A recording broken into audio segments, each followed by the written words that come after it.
Efesus pasal 2. Semuanya adalah kasih karunia. Kamu dahulu sudah mati karena pelanggaran-pelanggaran dan dosa-dosamu. Kamu hidup di dalamnya karena kamu mengikuti jalan dunia ini.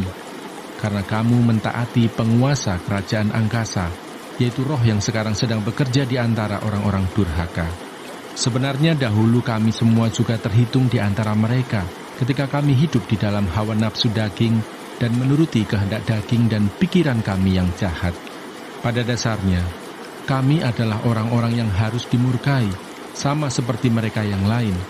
Tetapi Allah yang kaya dengan rahmat, oleh karena kasih-Nya yang besar, yang dilimpahkannya kepada kita, telah menghidupkan kita bersama-sama dengan Kristus, sekalipun kita telah mati oleh kesalahan-kesalahan kita.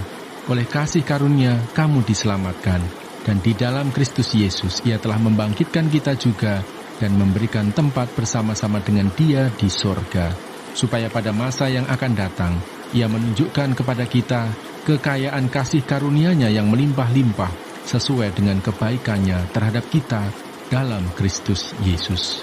Sebab karena kasih karunia, kamu diselamatkan oleh iman. Itu bukan hasil usahamu, tetapi pemberian Allah. Itu bukan hasil pekerjaanmu. Jangan ada orang yang memegahkan diri. Karena kita ini buatan Allah, diciptakan dalam Kristus Yesus untuk melakukan pekerjaan baik yang dipersiapkan Allah sebelumnya. Ia mau supaya kita hidup di dalamnya. Dipersatukan di dalam Kristus. Karena itu ingatlah bahwa dahulu kamu sebagai orang-orang bukan Yahudi menurut daging, yang disebut orang-orang tak bersunat oleh mereka yang menamakan dirinya sunat, yaitu sunat lahiriah yang dikerjakan oleh tangan manusia, bahwa waktu itu kamu tanpa Kristus, tidak termasuk kewargaan Israel dan tidak mendapat bagian dalam ketentuan-ketentuan yang dijanjikan, tanpa pengharapan dan tanpa Allah di dalam dunia. Tetapi sekarang di dalam Kristus Yesus, kamu yang dahulu jauh sudah menjadi dekat oleh darah Kristus.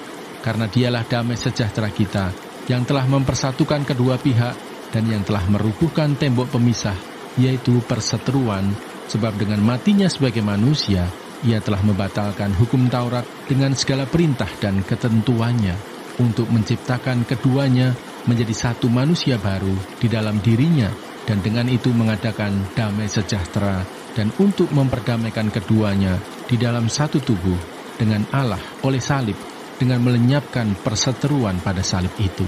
Ia datang dan memberitakan damai sejahtera kepada kamu yang jauh, dan damai sejahtera kepada mereka yang dekat.